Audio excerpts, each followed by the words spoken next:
Dude, I rewatched It's Complicated again. I couldn't sleep. I was like, I'm going to throw on It's Complicated. It was streaming. Ended up watching the entire thing. Tanner watched it this past week, I think. Oh, really? Yeah. When we do the Nancy Meyers episode, I want to do like a video extra. And it's basically, I'm going to like write it out. And it's going to be like ranking Nancy Meyers movies from least to most complicated. Sure. And you'd think It's Complicated's a given at one, but I don't think so. I think it's pretty right down the middle. I think Parent Trap's the most complicated one. It's messy. That's messy. Elevator pitch. Will Peters is back in the country, back in the state of California. And this is the only podcast. But you didn't talk when I said that.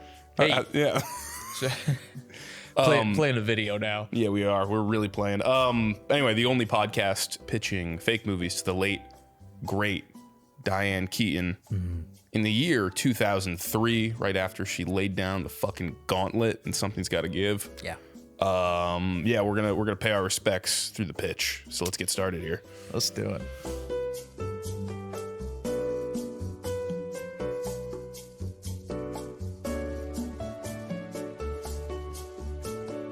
Will.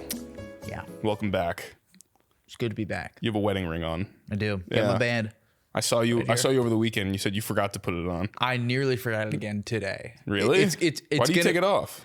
Is that like a hygienic thing? It just feels like when I go to bed, it should come off. It feels like I can't sleep in it. I easily could. It feels like when I go out, it should come off. It feels like if I'm going out and I'm talking to chicks, I should take it off. Yeah, it's. I'm very forgetful in all things, and this is becoming a new thing for me to forget to put it on. And Rachel, thank God she was there, my new wife.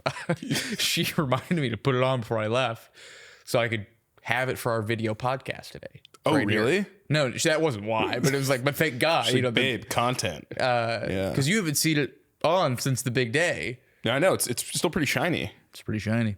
I think you should have tussled it up a little bit in Croatia. You know, thrown it on the sidewalk a little bit. Yeah, fuck. Get all scratched. That up. was where I was gonna get the real scratches. Here it's all fake. It's all rounded edges here. Yeah. Anyway, Will, when you were in Croatia, yes, on your honeymoon, we already did a wedding recap. You missed it though. Okay. I'm not gonna talk about it with you. Yeah. When you were in Croatia on your honeymoon, Diane Keaton passed away. I found out from you, from your text. Oh, from my text? Yeah. I think I was like, Diane Keaton, GOAT, let's pitch. Yeah. Yeah. And I mean, that one hit me hard. She's great. She's only 79. Yeah. Yeah. We're missing out on good Keaton years. She was still active, I would say. I mean, she was in movies. I mean, she did, in the last 5 years, did 2 book club movies. Yeah. I'm assuming she was an 80 for Brady. Was she? I don't think she is. You want to bet on it? I'll bet my wedding ring. Yeah. She's not an 80 for Brady. She would have fit in, she did flawlessly. She did like one of those type of, I mean, it might have just been book club, the second club. I think it is the second one. Oh, really? Because did they that I'm thinking of. Dueling, did they come out around the same time? I think they're within a couple of years. It was like a friends with benefits, no strings attached type situation. Yeah. Book club 2 and 80 for Brady. But yeah, no, I mean, she was acting, but I think she was more, I think just still a presence in media through her, her personality, which we'll talk about a lot on this podcast here. And yeah, I mean, we missed doing a Redford one, I think because we both maybe were we wanted to maybe go back and crush a little more filmography before we got in there. Yeah. But Keaton feels to me at least like, I mean, I was scared to do it, but at least to me feels like someone whose performances, not that they were the same ever, but like had a very specific type that if you had seen maybe 5 of them as we have, can really kind of talk about it and pitch to her in a way that would be fun and celebrate one of the GOATs. Yeah. Yeah. Do you agree with that, I guess? I do. Yeah. I think she has a very interesting evolution at the same time that I think that, if you look back to her, as Kay in The Godfather, if you look in Godfather Part 1, it's a very quiet performance, and it's not very Diane Keaton. In a lot of ways. So it's fascinating. It feels like Annie Hall in what is it 77? I think that's a real explosion of Keaton. Yeah. But she still has she has Reds in 80 I think it is. Yeah. And that's a very tempered performance as well. I mean it's an 81. Okay. Yeah. It's an incredible performance. I think that movie took like 7 years to make. Oh, really? So they kind of touched every part of the 70s on that one. But it's an incredible performance. But I think that Diane Keaton that when we get to 2003 with Something's Gotta Give, which is obviously we'll talk about, that starts to develop in the 80s, and really I think you see the first seeds of it in Annie Hall. But then the 90s, she's really cementing what kind of becomes the later years Diane Keaton that we, I think, come to know her really as. Yeah, I was thinking like literally the exact same thing watching Annie Hall because I watched Annie Hall. I didn't finish it, but I just basically before we knew we were doing this, like I think it was the day she died. I was like, I'm just gonna throw on Annie Hall. Yeah, and it's kind of interesting because she's in The Godfather and she's in Reds, and she was in like Little Drummer Girl, which is like a really cool thing. I'm reading that right now. I'm reading the book. I've seen the miniseries, which is really good. I'm very fascinated to watch Park Chan-wook. Which I haven't seen. I'm very excited to watch both of those, the series and also the movie, because I cannot imagine Diane Keaton in that role. I mean, is she the Florence Pugh part? Yeah, I mean, Skarsgård in that is just, I mean, it's one of the swaggier roles out there. But it's also like one of those things that like really makes you want to go to Greece. Yeah. And you're like, oh, fuck. Yeah. They're knee deep in Greece right now. Knee deep. Yeah. Oh, right. Yeah. They're in Greece. Anyway, the John Le Carre episode's really gonna put us over the edge.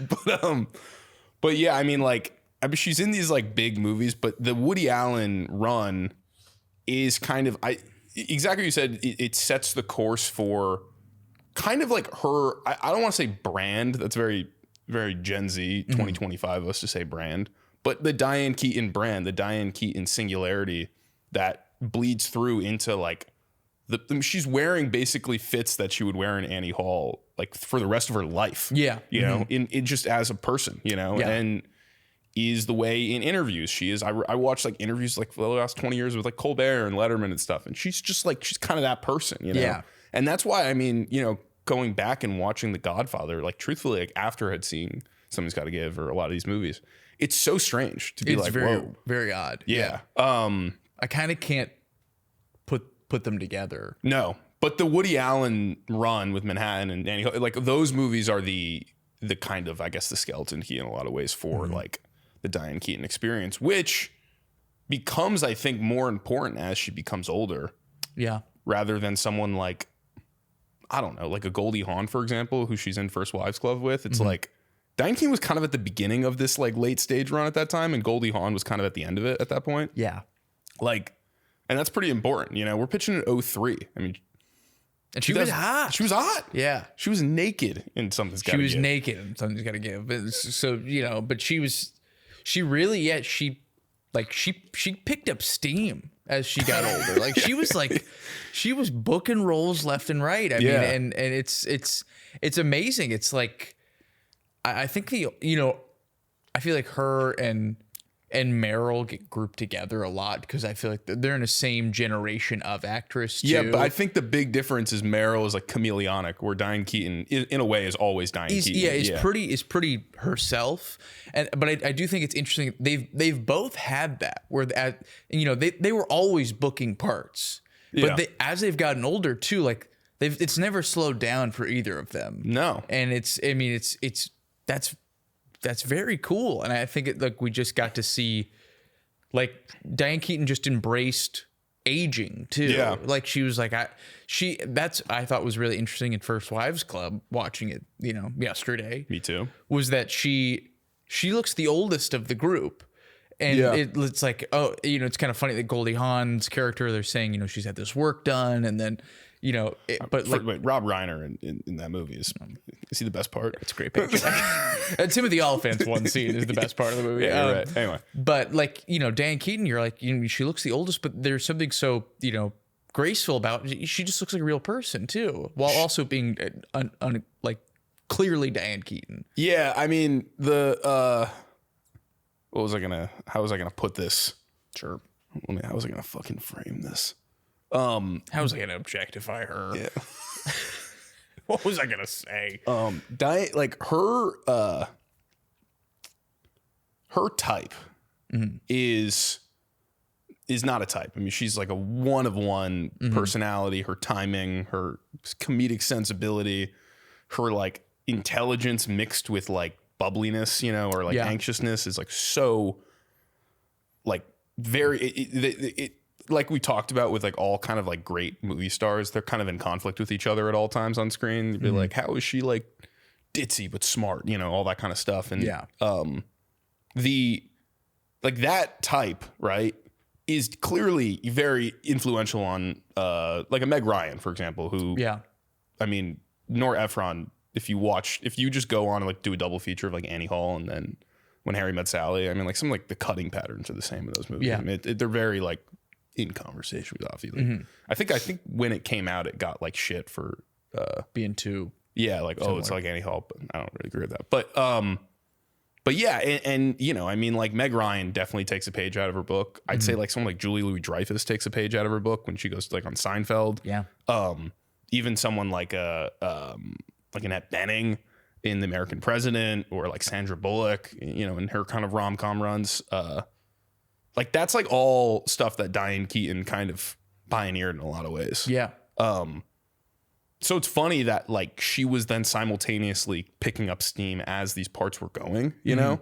But I think what's interesting about post Something's Gotta Give is I guess she continues doing it, but like that type of part really falls by the wayside in like Kate Hudson's Hollywood and stuff like that. You know, like the rom-coms they're not necessarily about like intelligent women in the same way. Yeah, they're more about the part of like, I feel like they almost become about the part of Diane Keaton that is like that Annie Hall is in conversation with, where it's like this idealized version of her, like the manic pixie dream girl in a way, where it's like for so long. It was like the New York intellectual manic pixie dream girl. Though. Yes. And it's like in that movie, like Alvy has this idea of this, you know, ditzy girl that he loves and treasures. And then as the movie goes on, like that Annie evolves in many, many ways and changes. And I think that a lot of movies and rom-coms as we got into the 2000s kind of stayed right there. And we don't really see like the characters are just, they're just not as interesting. I mean, I think that the character of Annie Hall and the character that the characters that Diane Keaton plays are really, really interesting because she is so, you're right. She does have this like, you know, exuberance to her. But she has this real fiery, like fearlessness. Yeah. That's really, really impressive. And she's usually playing successful people, I would say. Yes. Yeah. And so she's really like, there's this, she's almost like in conflict with like this, you know, certain confidence within her while also, you know, just trying to like figure out love, figure out life, what's going on. Yeah, I think that's what also makes it interesting when she gets older is I mean, that's like basically what Nancy Meyers writes herself through in like such a perfect way a lot of the time. But like the idea, I mean, there's like monologues about this and Something's Gotta Give where, you know, she's talking about why men her age want like women who are younger and stuff like that. Yeah. And she's like, they don't want complicated, you know, they want uncomplicated. I think that's literally the line. And it's such a perfect pairing between like writer, director, and actress because they're like talking to each other and like agreeing upon each other on that kind of thing. Totally. And yeah, I mean, it's I think maybe they stopped making them because they realized they can make money regardless of how interesting the lead characters were, you know, it became less about the ideas within them. But yeah, I mean, even in like Annie Hall, like remember when like, I mean, like the funny scene where she gets in the cab and Woody Allen's like asking people on the street, you know, like what's the key to your marriage? And then one person says like they have like a butt plug or something. And then and the two are like, we're just not that interesting. Yeah. Like I have no thoughts of my own and I don't have any interests. And I'm the exact same way. It's like, oh. But that's exactly the same exact thing as that Something Gotta Give part. Yeah. I mean, it's like, I you know, Diane Keaton, I don't know much about her love life in the last 25 years of her life, but like, I mean, she seemed like someone who's fiercely independent in the way that you're talking about. Yeah. There's that kind of fieriness that makes her hard to handle in kind of a romantic nature in her parts, you know? Yeah. She's almost like too smart to be in love, or she's too successful to be in love, or she's too much of her own person to kind of like give that up. And it's like funny that it usually, I mean, First Wives Club, I guess she's single at the end of that movie, right? They all are. And then she kind of like hits it out of the park with Jack Nicholson because he's Jack Nicholson. Yeah. But I didn't realize that she kind of then made that movie a little bit again and again a few times throughout the 2000s, and they didn't work. I mean, I never saw them. Yeah. Like she did one with like Kevin Kline, I think, or like she just did a few of these. Like there was And So It Goes was the Rob Reiner one with Michael Douglas. But I don't know. They just didn't hit in the same way. And I also think that's, you know, I think the best of Diane Keaton's work. Also, she's paired with really excellent directors too. I mean, I think that she has excellent taste. Yeah, I think like Nancy Meyers is an excellent director of exactly that type of movie too. We haven't mentioned Father of the Bride. Yeah, Father of the Bride, which is Nancy Meyers on the pen. And I think she was a co-direction. Does she get a co-direction on that? It says at the beginning. I actually don't know. It says at the beginning of it because I just watched it. A Nancy Meyers, Charles Shire film. Okay. Now, what does that mean? I think Charles Shire is like the full director credit, but I mean, Nancy wrote it and produced it. Let's check out part two, people. I'm sure she was heavily involved in all that. So, and Woody Allen, you know, he also like, I mean, he's a great director of performance. He's a great writer, and so it makes sense that like, you know, Diane Keaton. It makes sense that a lot of people will be like, oh, let's get Diane Keaton for this. Yeah. But if, you know, you also need to know exactly how you're going to wield this, you know, because which we're going to do. Yeah. Which we're going to tame the beast here today. But it would be easy, you know, to think that, we just bring Diane Keaton in. We've got a hit. And that's what Justin Bieber thought in the Ghost music video. And he was right. The video has hundreds of millions of views. But have you ever seen The Family Stone? No, I was going to ask you if you've seen it. That movie sucks. That movie is awful. What goes wrong with Keaton in that one? Sometimes she's not used enough. That movie is just dumb to its core. And it's a grim movie. To be, you know, it's the whole thing is like, oh, it's Christmas, everybody's miserable, you know, family problems, you know, everything, and it's played as like a kind of a rom-com type, but man, it is dour. It's a dour watch. It's just like, is she supposed to be funny in it? Yes, but all the humor of this movie is just like, I don't. It's hard to describe. It's just a bad time, and it doesn't feel like it needs to be as bad of a time as it is. It feels like a lot of the parts that are there, and it's like, I mean, like Rachel McAdams is in it. You got Craig T. Nelson in there. I love Craig T. Craig T's is her husband. Speaking of a Craig T. Nelson type, did you notice a really quick J.K. Simmons pop in? Yes. It stunned me. Fat J.K. Simmons. A fat, young J.K. Simmons. I was like, other than the weight, he hasn't aged in 60 years. He looks way better now. He does look way better. But I was like, he looks... Yeah, he's aged in reverse. What's Craig T. Nelson doing, by the way? Probably waiting for Incredibles 3 to come out.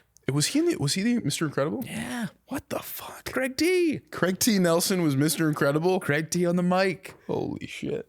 Coach. I got to take a second. Take all the time it is. I mean, I know they want to make a third. I think they announced they're making a third. I haven't seen Craig T. Nelson since the Proposal with Sandra Bullock and Ryan Reynolds. Is he? Remember when Sandra and Ryan Reynolds hooked up in a movie? Yeah. Yeah. It's a pretty funny movie. Different times. It's pre-Mint Mobile right there.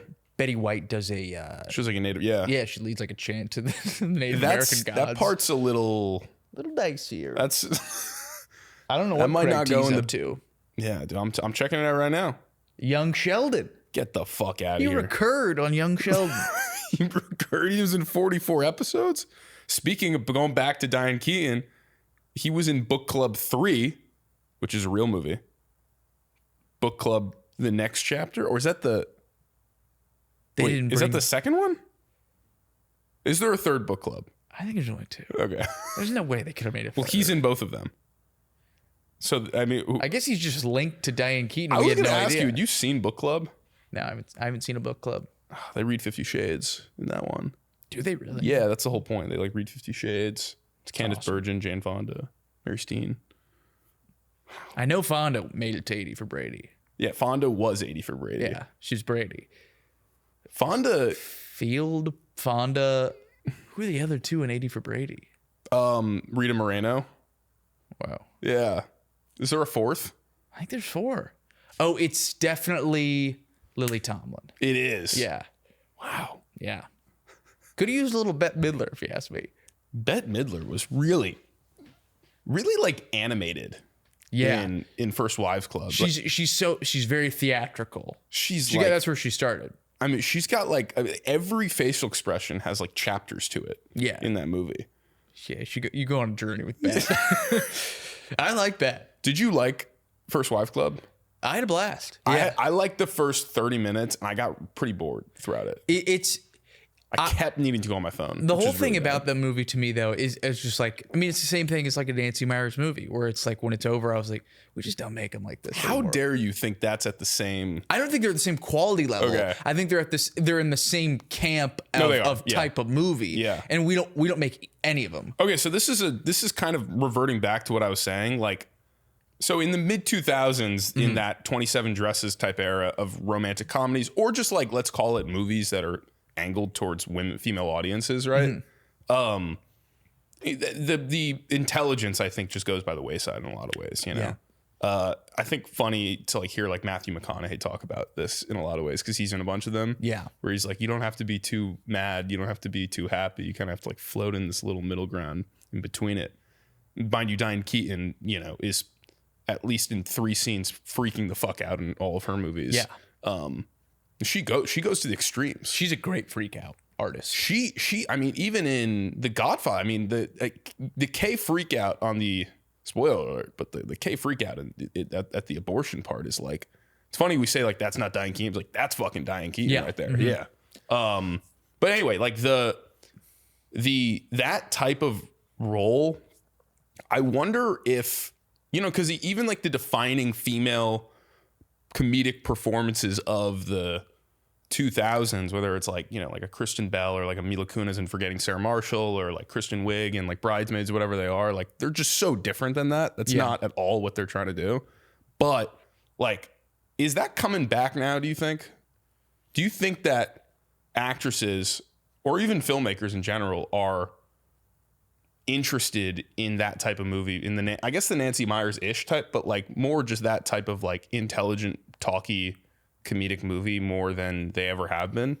I do think that like filmmakers and I think audiences are interested in it.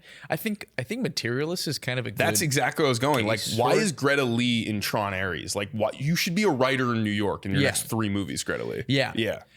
Sorry, you said Materialist, man. Well, but same. I mean, I think like, you know, the Celine song canon. I Who's think not as funny. Yeah, definitely not. But they're in the zone, and I think that like even like a movie like Splitsville is kind of like, yeah. What's going on with Split? So you think Dakota is kind of in that? I think Dakota's in that Dakota sphere. Johnson, the new Diane Keaton. Is that what we're saying? I'm not saying it today, but I'm not saying it. 50 Shades. They're reading it in book club. You know, if they're reading it in book club, they're in conversation with each other. Is all I'm saying. They've always been in conversation with each other.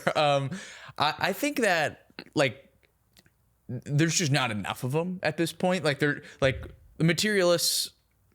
I guess Dakota Johnson booked 2 of the available roles this year between Splitsville and Good for her. Yeah. I mean, and just tap the fuck in. Greta Lee couldn't book one of them. You know, she missed out. She's too busy troning, dude. She's too busy meeting Jared Leto. You know who I see as someone, and like I'm using this as an archetype because I think that the slate of actresses who were supposed to be interested in these things, and let's just call them like lifestyle roles, because in a lot of ways, the Diane Keaton 2000s experience in a lot of ways like paired up with her like interior design book, right? And her overall idea of like, she's a writer. I mean, she wrote like 2 like very well received memoirs. She wrote a ton of like blogging actually too.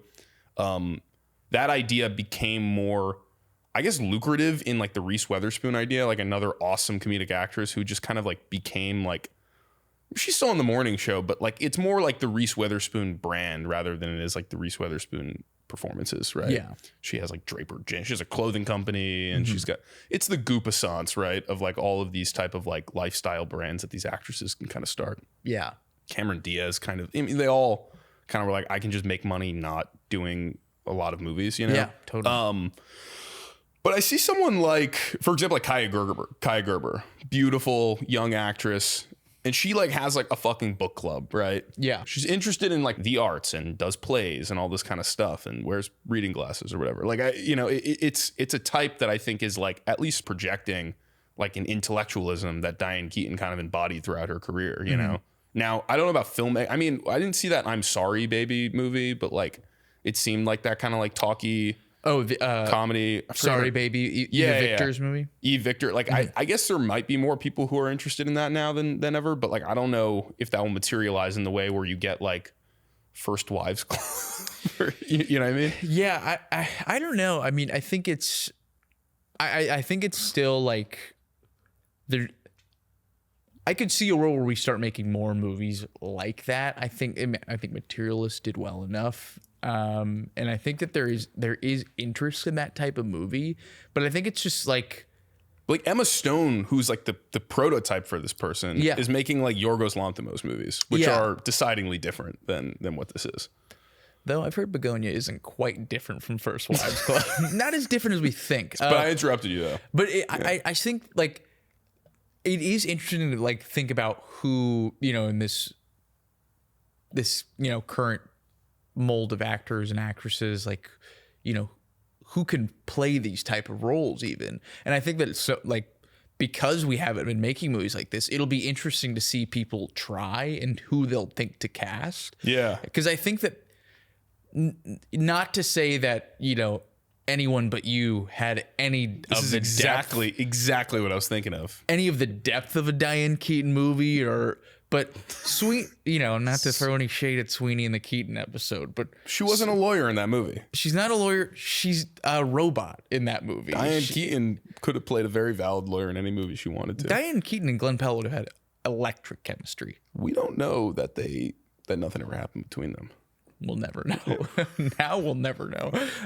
But it's like watching that movie, even in like, you know, that's another thing that, you know, so many, I think just generally actors are just more and more out of practice with like also not that, you know, the art of physical comedy is something that you can like, some people just have it and they don't. It's theatrical though. But there is a certain level of performance to it that like, I remember specifically the scene where like Sydney Sweeney is in the bathroom and she keeps spilling things on her clothes or something. And she's like trying to, and I was just like, she can't do this. Like, it's just like this, it's so wooden. And Diane Keaton, she can make a meal out of any movement. Yeah. Like they're big explosive movements while also then being able to quickly turn on a dime and deliver like a very sharp line. Yeah. Where you're like, that's very hard to do. Mm-hmm. Not everybody can do that, but I am curious who can do that now.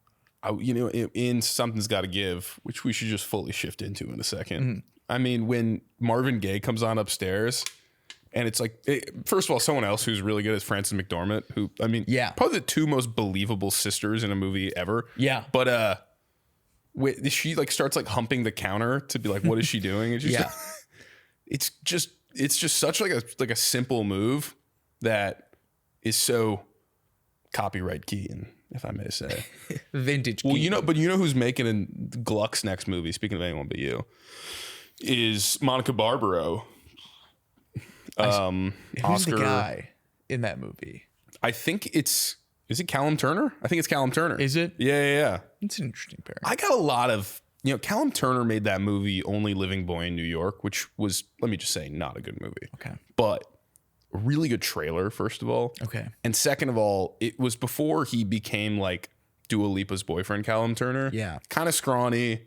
He was dressed in like really like baggy, raggedy clothing. He really, really embodied this like, I mean, the movie was about like New York intellectuals. And I think there's a line in the trailer where he's like, the most vibrant neighborhood in New York right now is Philadelphia, which makes no fucking sense. But like, he kind of embodied this thing that I was like in a better writer's hands. Like this guy could really work well in that. Yeah. I don't know if that's Gluck. I love you, Gluck, but don't know if it's Gluck. Yeah, I don't but know. I'm excited to see him in a rom-com again. Yeah, that's cool. Yeah, Monica Barbaro, that was we were done. Yeah, you think she got it? I think that's a cool one. I like that. I mean, I've only seen her In Top Gun and Complete Unknown. Yeah, that's it. Two not very like rom-com-y type roles though. No, so she's like ethereal in one and like a fighter pilot in the other one. Yeah, so we'll see where they take that. But yeah, I mean, I there's that movie and there's obviously upcoming the big one. What? You know it. Gabriel LaBelle and Millie Bobby Brown's next hit film for Netflix. They're hooking up? Yeah. I think Millie embodies, with all due respect, to the Brown camp. Mrs. Bon Jovi. Yeah. Sorry about that. That was Millie. But she to me is like exactly the opposite of what we're talking about here. Yeah. Like celebrity actor, celebrity child, has like clothing line. Mm. Like I heard this on a podcast, but like dresses like a Real Housewife of New Jersey on the red carpet. Yeah. It's like it's just a different speed. I wish her nothing but the best, But yeah, it's just a different zone. It is. I thought that pairing. Yeah. I love LaBelle. I have nothing personally against Millie Bobby Brown. I haven't ever really seen her in anything other than the 4 episodes of Stranger Things that I've watched. I've never because she's only on Netflix. I don't see her. You know what's an interesting one is like, remember we were talking about the Saturday Night Live movie and we were like, man, like Rachel Sennett, like, yeah, why isn't she better at whatever this version of this is, Yeah. Because she's got this show coming out, which I saw a trailer for. It looked kind of funny. Yeah. But it seems like that's like the most like authentic version of Rachel Sennett, right? Yeah. And she is in a lot of ways what we should be talking about, like comedic actress, fiery performer. Yes. Very, very talky, right? But at the same time, like I saw the trailer for that show and I was like, oh, that's like not New York intellectual, you know what I mean? Which is what she tried to do in that Saturday Night movie. So like I kind of cross her off the list in that. Yeah, I mean, for her own good, I think the zone that she's headed for with this, based on the trailer for I Love LA, and also based on the performances we've seen her give, I think she's headed in the direction, like she knows what she does. Yeah. And I do think, like she's an ultra modern performer also in a way. And I think that's something that Diane Keaton has, that like when you watch Annie Hall, her performance is very, very fresh. Like you watch that performance and you're like, man, that's like, that feels, and even for the 70s, which she's who I think of when I think of like a 70s baddie, to be honest. I mean, as you should. Even for the 70s, which is Sorry, I forgot I wasn't here with Tanner anymore. He'll play ball on that. But even for the 70s, which is, obviously a radical time for filmmaking, and they're trying all sorts of stuff. Yeah. And you're seeing all sorts of new things within film and new Hollywood. Even, Diane Keaton's performance in Annie Hall is very fresh and it's very outside the box. She won the Oscar. And as she should have. And that performance carries, into like the further she gets into her career, she always feels like a little bit ahead of the curve while also having a very, very solid foundation in like the theatricality of filmmaking. Whereas I feel like somebody like Rachel Sennett is like ultra modern in a sense where it's like, it's almost hard for me to imagine her in a movie theater. Like it's hard. It's like, it feels like it's also weirder coming from the internet. It is. Yeah. Yes. It's just like a different sphere. And that's not to take anything away from Miss Sennett. I think she's a great performer, but they're very different. So it's hard. It's also hard to like, be like, who can play these types of roles that Keaton played? Because it's also just like such a different landscape too. Yeah. It's a weird discoverability thing, like we're talking about her as like Kay Corleone being like Kay Corleone, but then like her in Annie Hall as, Annie Hall and being like, oh, that's Diane Keaton. Yeah. I mean, we've talked about the Hulu prison that Zoe Deutsch has been in for 10 years. Yeah. She's trying to break out. I mean, I think that she should get a shot with a real piercing script. A Gluck original. No, not Gluck. Not Gluck. I don't know. You don't have a lot of options if it's not Gluck. I know. Gluck is really the only one who can get love across the finish line these days. Yeah. That's how it works. I think Keaton would have had a lot of fun in a Will Gluck movie. Put Diane Keaton in one Will Gluck movie right now. Peter Rabbit. Peter Rabbit? Didn't he do Peter Rabbit 1 or maybe just 2? I don't know. He did his children's movie run. You're right. Oh, I'm definitely putting her in Friends with Benefits. She's going to Fired Up. She's going Fired Up for you? I've never seen it. Have you ever seen Fired Up? Yeah, I'm out of touch with the Gluck verse. Fired Up was a movie that I saw like really young. Okay. And it was probably like up to the point that I saw it. Like it held the record for like the hardest I laughed during a movie once when I was a kid. It's awesome. But I think what I was laughing at would have been like not allowed to be done today. Sure. I think it was like a super flamboyant cheerleader or something like that. So Easy. I'm done. Yeah. But yeah, Eric Christensen Olsen from NCIS, man. Come on. I'm gonna put her in Friends with Benefits, and she's gonna play Woody Harrelson's part. Yep. I am too. Yeah. I'm giving her Mila Kunis's part. Oh, you are. And Timberlake's. Yo. It's like, speaking of hooking up with younger guys. Something's got to give. Yeah. Yeah. I guess that'll kind of tie us into our pitch right here. Her and Keanu, man. Her and Keanu. Dude. What a steamy couple. Those two. Keanu's like the most self-assured person ever in that movie. You know? Yeah. She's like, you don't see this as kind of weird? I'm 20 years older than you? He's like, no, not at all. And even when he asks her out to dinner, he's just like, he writes it on a note. Yeah. And then it's not like yes or no. It's like, I'll see you at 7. You're like, Jesus Christ, dude. Everything is just gospel coming out of his mouth. He thinks she's beautiful and wise. Yeah. Is he wrong? No. He's like, what does he say? He's like, well, Plato said that there are no accidents. And of course he would know that. It's Keanu Reeves. He's a doctor. I do like Diane Keaton saying the word schmata in that movie. Schmata. We were just talking about Diane Sawyer. Do you remember this? No. It's like, yeah, well, she goes to caves in Afghanistan with a schmata on her head. I'm like, Jesus Christ. It's like, you can get away with it. Let's lie, Diane, for you. Yeah, I mean, someone's got to give. I can't believe you only saw the movie like last year for the first time. Yeah. Yeah. Yeah, I finally watched it last year after having seen, many clips of it at the Sony Tour Museum office. Which clips are in there? This isn't good. There's a clip of it's like her and Keanu at dinner. That was in it. Yeah. I think you're really beautiful, Erica. Yeah, it's in that scene. And I must have to. I feel like Nicholson gets a little play in that video too from that movie. Where he's like, you're a woman to be loved? That's a good one. That's a good line. Yeah, that's good stuff. But yeah, I hadn't seen it. And I watched it. I believe I watched it around last Thanksgiving, which I guess I'm now trying to make a little bit of a tradition. Or the year before I watched It's Complicated. Yeah. You kind of pair What's Nancy next? Myers. Is it Mel Gibson's What Men Want? If he'll have me, might have to be the intern instead. You've never seen The Intern though, right? I've never seen it. Holy Rachel shit. has seen it. I've tried to put it on multiple times, and she's like, "I've seen it too many times." Oh, so she's also seen it 15 times. Yeah, I think everyone has. You yeah. either have or you haven't, and I just haven't seen it. If you want to stop the cameras and just put it up on that TV right there, I will gladly watch it. Yeah, this is we got to get a little more controversial on this podcast, I think. So here I go. Okay.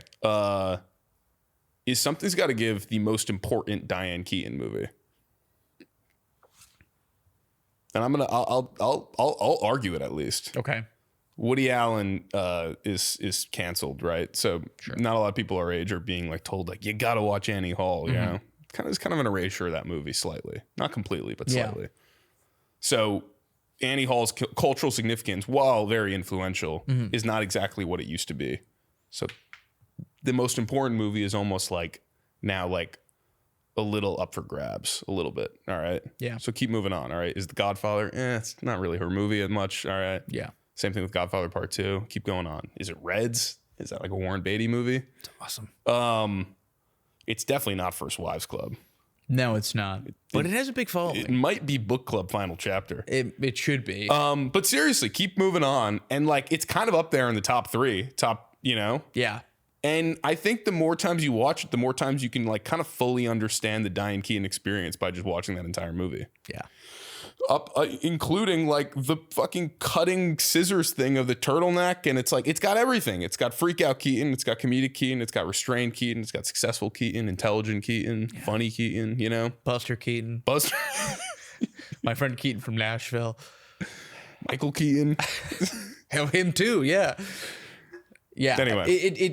It's a full range of Keaton. Yeah. It's a smorgasbord of Keaton. A full charcuterie of Keaton. Do you disagree though with my? No, I mean, I think it's kind of gotta be Annie Hall because she won the Oscar. Yeah, and I do think she didn't win the Oscar for some. I know she was nominated. She was nominated. She didn't win though. She did not. Okay. I think it's and I think a lot of Woody Allen. There's been a lot of Allen erasure, and I think that is fine to do. I'm not asking you if you think it's fine or not, but please get that on the record. I think, but I do think that there is still like Annie Hall is very clearly her movie too. I mean, obviously Woody's a big part of it, and I would argue he's the worst part of the movie. He's so what the fuck? Yeah. You're not a Woody guy. He's just I wish that he wasn't in so many of his movies. Like I just don't think he's a very good actor. I think that he's so annoying. Wow. I think his writing. I think you hate Jewish people. And I do, and I'm keeping that in the episode. I just think that he's such an annoying performer. But I think he's he was a really, really gifted writer. Yeah. And he's got a good joke delivery. Come on, he's got a couple of winners. Classic Allen. In rewatching Annie Hall, so we can walk to the curb from here. He's still got a couple of winners, but he's got a lot of just like, come on, move on. Listen, I don't want to see him in bed, right? In those movies. God, no. Yeah. And you get a lot of it. You get a lot of it. Yeah. But have you seen Manhattan? I have. Yeah. Okay. I never finished it. That's a dark one now. Yeah, that's one that is completely signed, sealed, and shut. That one's kind of out of bounds. It's a beautiful looking movie. Am I throwing this episode off the rails right now? Did we touch too much on Allen? Did we go too deep into Woody's bag? Woody Guthrie. But do you know who won, by the way, the 04 Oscars instead of Keaton? Here's my best Bill Simmons rewatchable. 2004 actress. Naomi Watts, 21 Grams nominated, does not win. Samantha Morton in America. Keisha Castle Hughes. Who the fuck is that? For Whale Rider. And Charlize Theron won for Monster. Yeah. Whoa. Keisha Castle Hughes? I don't know what the Whale Rider is. I have no idea what that is. Naomi Watts for 21 Grams? Yeah. It's kind of crazy. Cool. That's pretty cool. What was happening in that? That's a pretty wild 5, considering one of those is the Whale Rider and whoever that lovely performer is. Did they run Nicholson in supporting? Did they? He wasn't nominated? What a crime. That's fucking crazy. It better have been an absolutely jam-packed supporting. You want to know? Yeah. Tim Robbins won for Mystic River. Okay. Benicio del Toro was nominated for 21 Grams. Man. Baldwin for The Cooler. Which I think Charlize Theron is also in. Oh, really? What a year. It's not that Ken Watanabe for The Last Samurai. Oh, well. Yeah. Okay. By the way, I got an Ed Zwick story next week. Great. I'm saving it, though. Dijman Hansu. You know that guy? Yeah. Yeah, for In America. What is this In America movie? I have no idea what the fuck was happening that year. 2003, 2004 Oscars. Yeah. Fuck. Anyway, Keaton was robbed. I haven't seen Monster actually. Never seen it. Yeah. We got to get into our Patty Jenkins bag. Yeah. The Patty Jenkins episode will be legendary. It's Wonder Woman. But yeah, I mean, something's got to give is go watch it. I mean, it's fantastic. It's probably Parent Trap is always going to get the nod for me as the favorite. Oh, Top Myers. Yeah, Top Myers. Is that happening right now? If We can save it for the Myers episode. But The something's got to Myers give episode, man. is the It's most. gonna be a 2-parter. It'll be a 10-parter. It'll be a mini podcast series. Remember how when we were doing the Baldwin episode and I kept saying any more of that noodle thing? Yeah. Did I rewatch It's Complicated? He doesn't say it like that, and I'm pretty pissed off. We got a lot of comments about that. I know I had a whole bit. Fuck. It's more like it's super like nonchalant. I just totally made He's it up just in my asking head. for the I noodle kind of just Mandela affected the noodle thing line. Yeah. Anyway, I believed you. Something's Got to Give. I think is the best Nancy Meyers movie, but it's not my favorite. I think Parent Trap is probably better. I think more favorite than that one. I think that's the right way to put it. That Something's Got to Give is her best movie. Yeah. While The Parent Trap is undeniably the favorite. Just a treat. The Intern that was climbing. I gotta catch it on TBS.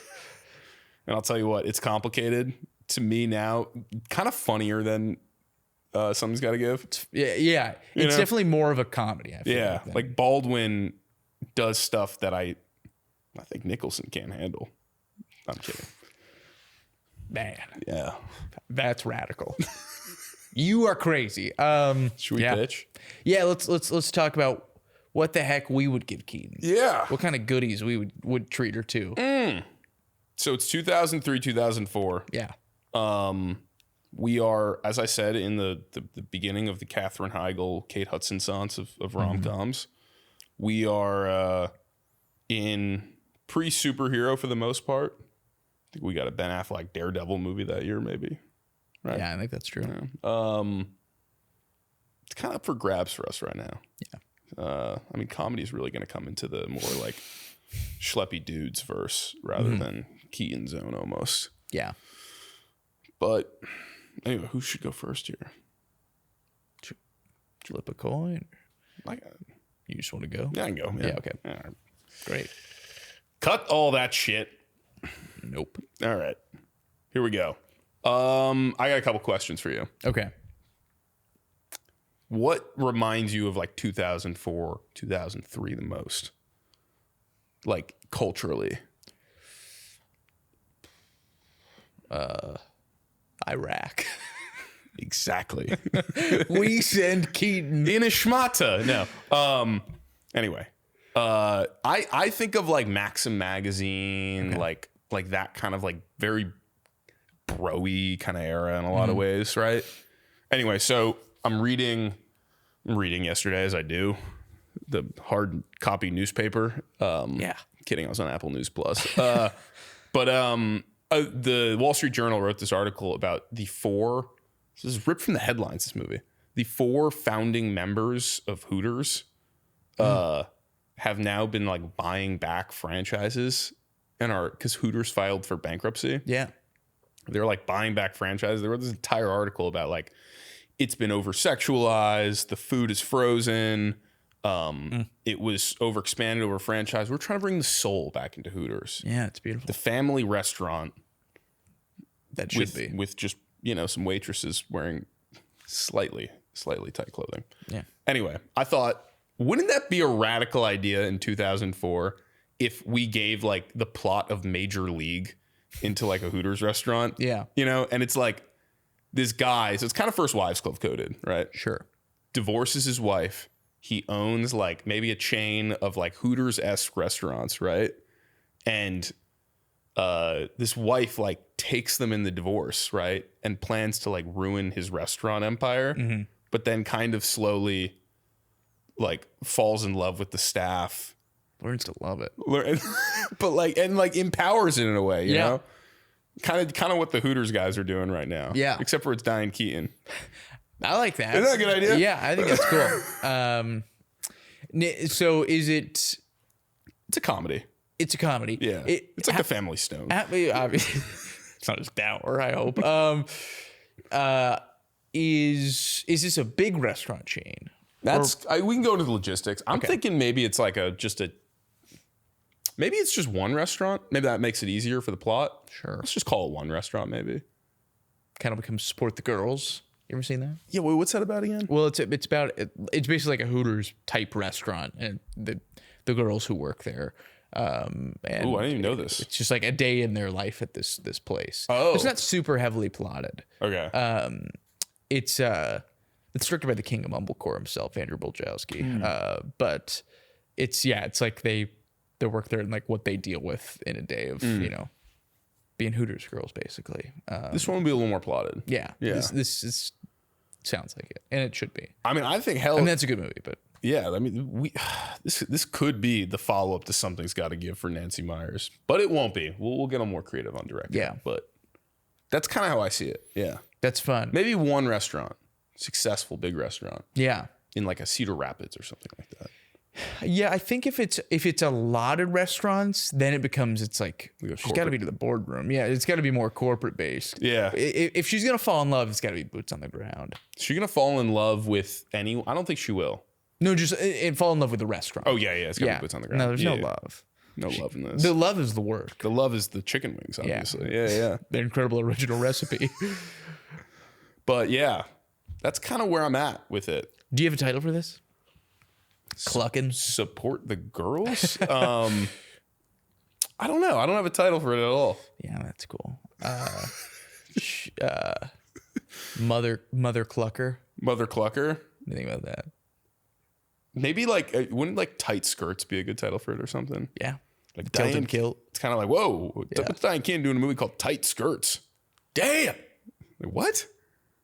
I think that there's like maybe like a dance scene in it too, you know? Yeah. Like there's like, they kind of just break out into like some sort of like communal, you know, like maybe after hours, right? Yeah. Like ABBA starts playing or something, you know? I like it. I think the most important thing to do with this movie is the cast. Like who are the actresses in 2004 who could play like the waitresses to like, at first they're like doing the, you know, the like, welcome to Hooters thing. But then you're like, wow, this person's, you know, getting a degree in architecture and you know, there's actually incredible depth here. Yeah. You know who's primed and ready for a role like this? That I think kind of tried to do the Keaton thing and then got stuck on a show for a while. Zooey Deschanel. Oh yeah, this is like that's actually perfect. Elf is that year. Yeah. And then like a few years later they're gonna put her in 500 Days of Summer on New Girl. All right. I think she wanted to be there, but I think she's great now. That show doesn't work for me. What? I'm not a huge New Girl guy. Ah, come on, dude. And I'll get hate. Rachel loves it. People love it. Maybe I got to go back. I'd love to go back and be like, hey, you know what? Actually, fuck New Girl. I just remember I didn't watch it when it was coming out, and then when I was watching it back with Rachel, I was like, oh, yeah, maybe it's one of those. Which you know, that's okay. Speaking of sitcom actresses, maybe Allison Hannigan probably would have been right around there too. Yeah. This is right before How I Met Your Mother. Yeah, she's right. Buffy just ended. Yeah.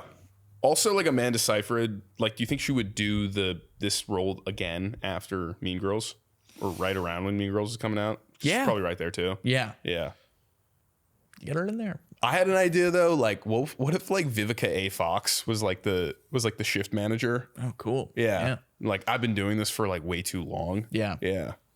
I dig that. I dig that good. I mean, there's lots of folks in this zone. I mean, like, because there are. I mean, this is right around when like.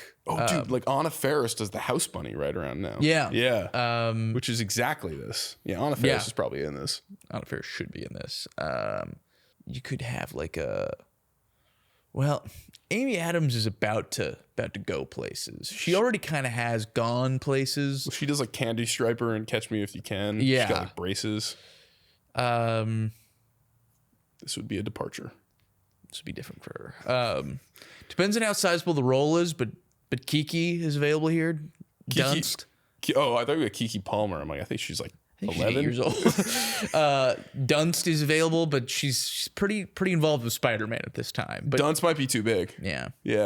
Unless we kind of carve out like a huge role for her. Yeah, if you had like a 1B role, it was Keaton and Dunst. I think they'd play well. You know, Diane Keaton, I mean, I think that she's in a completely different zone. Mm-hmm. But speaking of like it cool girl, like doesn't like never does a Sofia Coppola movie. Yeah. Yeah. Interesting. Yeah. Imagine this was a Sofia Coppola movie. Hello. Yeah. We got a moneymaker on our hands. This is like Virgin Suicides meets Major League.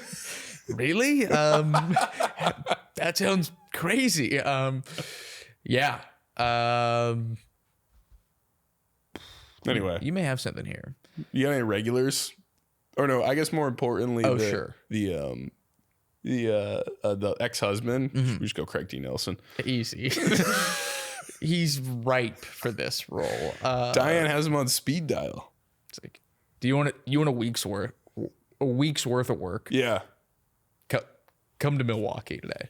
Wow. We're shooting on location in Milwaukee. I think this is Milwaukee. This is very Great Lake bums coated. Yeah. Yeah. Freiberger was too early, or he was too late. Oh man. Yeah. Nelson's available and willing. Yeah. Another title, High Tops. I don't know why, but I like it. Yeah. Yeah. Who do you think could make this film? Could helm this. Gluck's a little young at this point. He's in high school. I think we're post Reiner at this point. Yeah. I think he's kind of just lost his fastball by 04. Yeah. I was trying to think of this. It's a real tough one. It's a tough zone. Yeah. You could steal Hugh Wilson from First Wives Club. I don't want Hugh. Don't get me near Hugh. You don't like Blast from the Past? I don't know what that is. It's a good movie. Brendan Fraser and Alicia Silverstone. I don't know. It's tough because like I don't want like the Adam McKay type comedy directors. Yeah. Although there is kind of similar themes going on in Anchorman to this movie, which is the next year. But I don't know. I wish I had a better answer for that. But you start talking, I guess. Well, maybe I'll think there. I was gonna say. Oh, oops! Now we're Googling. You know who's possible? Well, he's a movie this year. Is Peyton Reed, he does Down with Love this year, but he will eventually go on to make Ant-Man. Like the Ant-Man guy? But he started with Bring It On. Good movie. Yeah. Does Down with Love, which is a really cool movie. He does The Breakup with Jennifer Aniston, Vince Vaughn, a movie I haven't Never seen. liked it. Never liked it. He does Yes Man, a movie that's not as good as Liar Liar. This guy sounds like he got rich. But he did. Yeah. He's actually basically only made movies that were very successful. Yeah. But Down with Love is 2003. He would be good for this, but he's busy. He's working with Ewan McGregor this year. And Renee Zellweger. Should we snag Robert Redford for this one? No. Maybe Clint Eastwood? Yes, Eastwood available in 2003. I guess he did Mystic River this year. Oh, really? Didn't Tim Robbins win? Yeah, he did. Yeah. Yeah. I don't know, man. He's booked. I don't think this may not be his speed. This is a Nora Ephron movie, actually. This is a Delia Ephron movie. Whoa. Yeah. Yeah, all right. Sure.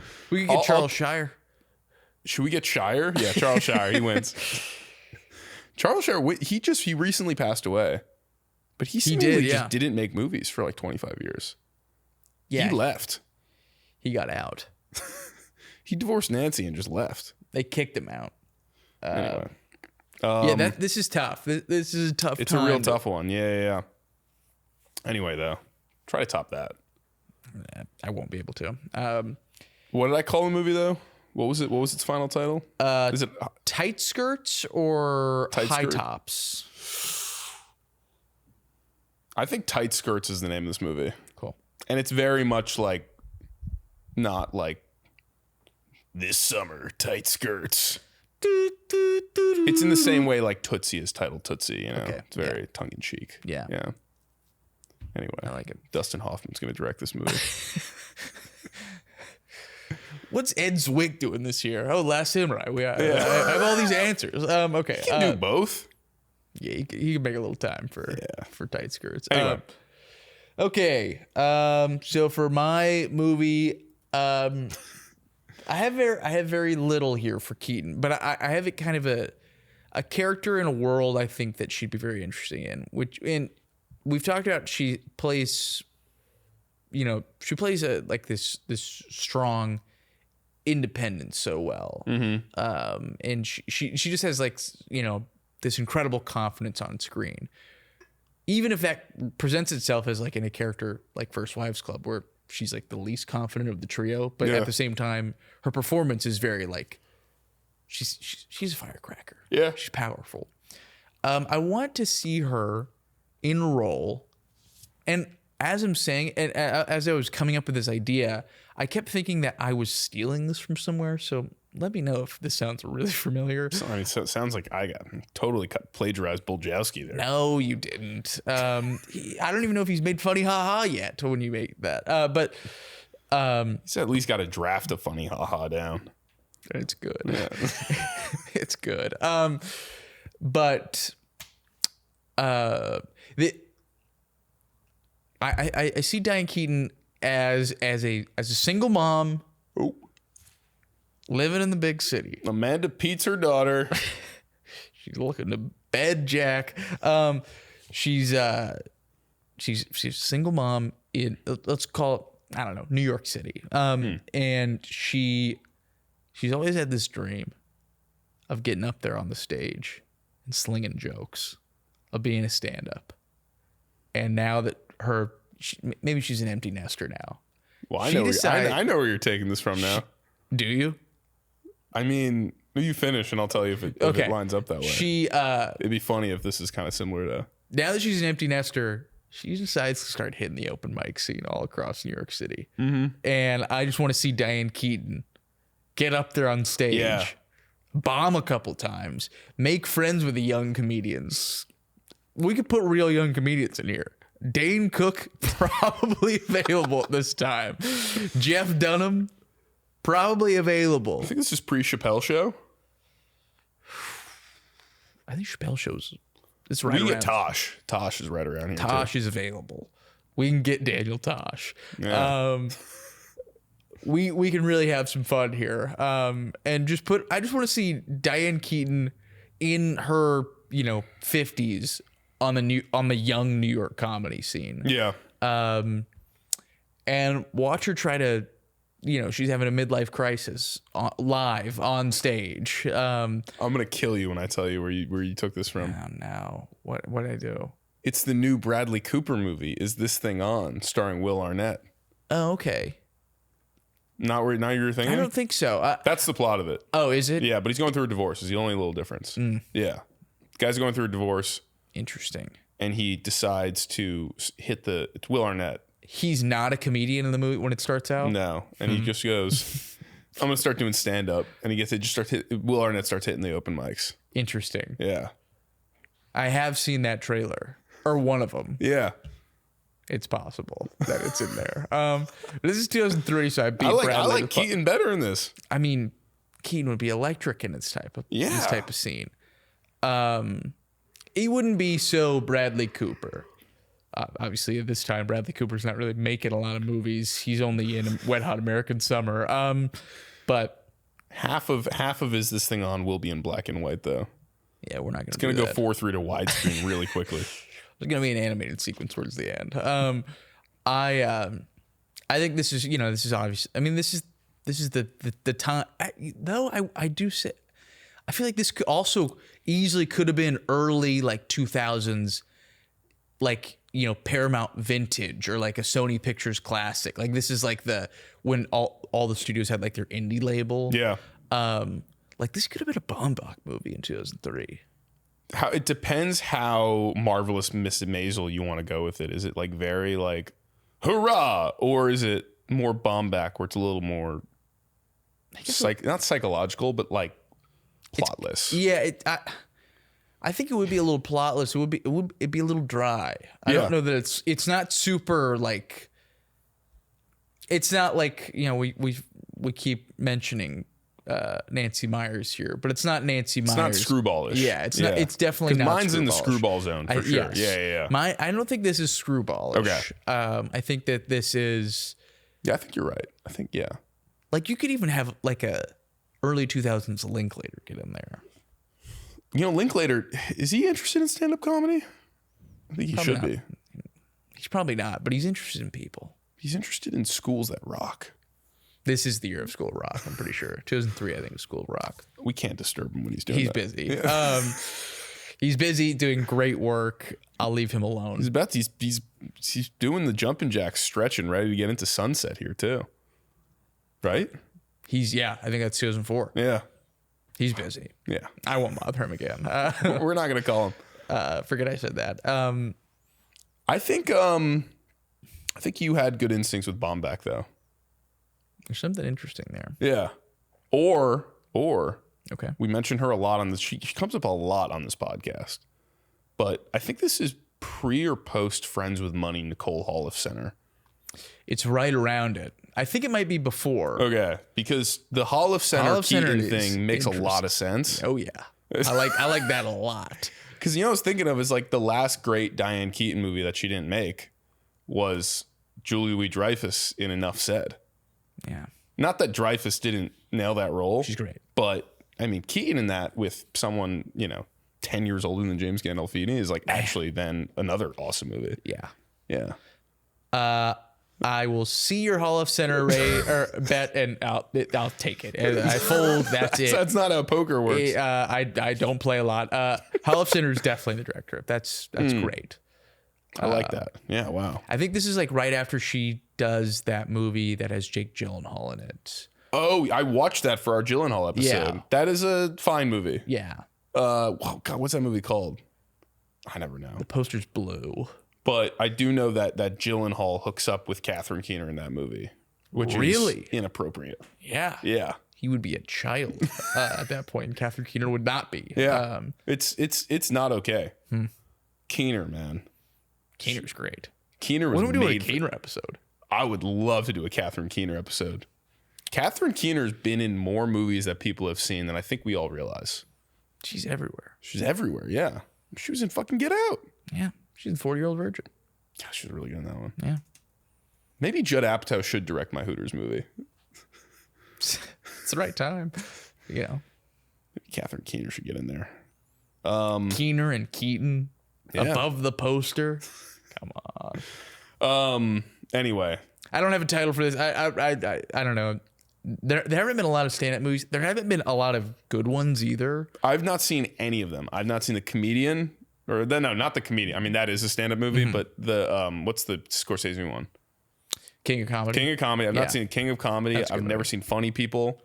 That is a really long movie. Okay. That's what I think about it. Which ones are we missing? There's Punchline with Tom Hanks. Okay, not seen it. Never seen Marvelous Miss Maisel too, the show. Seen the pilot. It's a great pilot. Okay.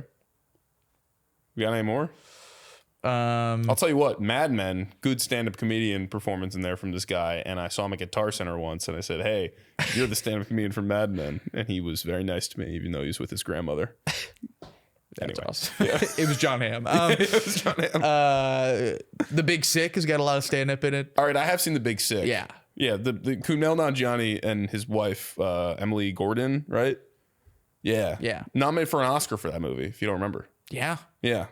Oscar-nominated screenwriters. And then someone said, "Here, sir, this is HGH." And he never looked back. Isn't that incredible? What a fall from grace that is. I mean, he's doing fine. Him and Rob McElhaney right now are doing these DirecTV commercials where they're like, "TV just got a lot hotter." And it's these two like surgically manipulated dudes who used to be like regular the people. Funniest regular guys on the planet. Yeah. It's very odd. Very strange. I mean, to make a movie like The Big Sick and then not do anything else like it is really Marvel, weird. dude. Yeah. Like McElhaney was waiting for his Marvel show. Yeah, he was. Mrs. Marvel. Marvel movies, all right. Anyway. This is the beauty of the pitch conversation. enough Kumail. Back to Keaton, you know? This is the Diane Keaton episode? Wow. Yeah. Fuck. May she rest in peace. She was truly a legend. A fucking legend. Yeah. I mean, and something we have not mentioned up to this point that'd be kind of a good closing thing, I guess, to talk about with her. Yeah. Not to talk about, we're going to talk about it for 20 minutes, but she was a fucking movie star, you know? Totally, yeah. She was a goddamn movie star. And it's something got to give. I mean, like going toe to toe with Jack Nicholson. Oh, yeah. Where they are not easy to do. On the beach, they are dueling swords. Like they are mano y mano equals in that. And they do it in Reds too. Yeah. Her and Nicholson go toe to toe, and it's their scenes in Reds are truly some of the best acting you will ever see. Okay, I'm excited for Reds. Honestly, her and Beatty are great in Reds. Their relationship I love that movie. Yeah. But there's like 25 to 30 minutes throughout the movie of Keaton and Nicholson. And for starters, Jack Nicholson's performance in that movie may be the greatest performance I've ever seen. Oh, wow. And We saved Reds for the end. yeah, bring it in right at the end. But him and Keaton in that movie are incredible. Yeah. And they go toe to toe. They have incredible chemistry. The way they bounce off each other is just like, they're just going blow for blow, man. Yeah, and I mean, us talking about like how do you become someone of that kind of stature culturally? Does it happen from someone online? Is that even a thing? It's tough to compare anyone to, like Redford passed away, Keaton has now passed away. Jack Nicholson obviously does not work anymore, although he looked fucking swagged out at the SNL 50. I didn't even see him there. No. He was wearing a Yankees beret. I can't believe he was there. That's crazy. It was incredible. He announced something. He did. Yeah. I mean, he had help from his kids. Okay. Because I don't think it's talked about, but I think he might have some, Some health stuff. Yeah. But I mean, it's really a question of like, these figures are like what are the careers that I mean, we usually don't know until they become, they get into their 60s and 70s who these people are. But like, fucking legend, Totally. Yeah. And she wore fits till the day she passed. Hats, ties. I'll always think about you showing up to the high-low bar. I was gonna wear a tie here with a tie. Yeah, I was gonna wear one. Citing her specifically. Yeah. And I was like, and when you did it, I was like, honestly, wow. Yeah, thank you. I might repost that on the Pioneer this week, actually. Yeah, you looked great in a tie. Thank you. And it did bring to mind, like, man, we really lost something when we just stopped throwing on ties. Yeah, it's just for fun. I stopped throwing them on after that. Yeah, you gave it up quick. I never even did it. I wore that tie to the high-low bar that night, and I think the next time I wore that tie was at your wedding. Wow. Yeah, but it was with a skinny suit. Yeah, it was disgusting. Not the same. Anyway, Diane Keaton, we will miss you. We will. I'm gonna go see Reds at the Egyptian. You should. Anyone? It's listening? a Saturday in the afternoon, though. I don't know that you will make it. I'm gonna try after basically you just told me. You really should. Yeah, it is genuinely so good. I'm gonna try, and if you guys do see me there, don't talk to me, please. I'll be grieving. But Will, great to have you back. It's good to be back. Yeah, drop your favorite Keatons in the comments. Please do. Also, shout out to the guy in the comment who said, came here from TikTok. You guys know what you're talking about. Keep going. Cool. Just a real solid compliment from that guy. On what platform did he comment? YouTube. What? Yeah. Unbelievable. Also, if you're one of the many people who listen to one of our episodes on Apple Podcasts, don't go anywhere. Keep that going. Yeah, keep that going. Yeah, we don't give it enough love over here. Yeah, we don't give it I mean, we're Spotify sponsored. Thank you, Apple. Thanks, Apple. You're thank great, you, guys. great, And thank you, great folks. Yeah, and thank you, Diane Keaton. Thank you, Diane Keaton. Have a good evening, everyone. Good night.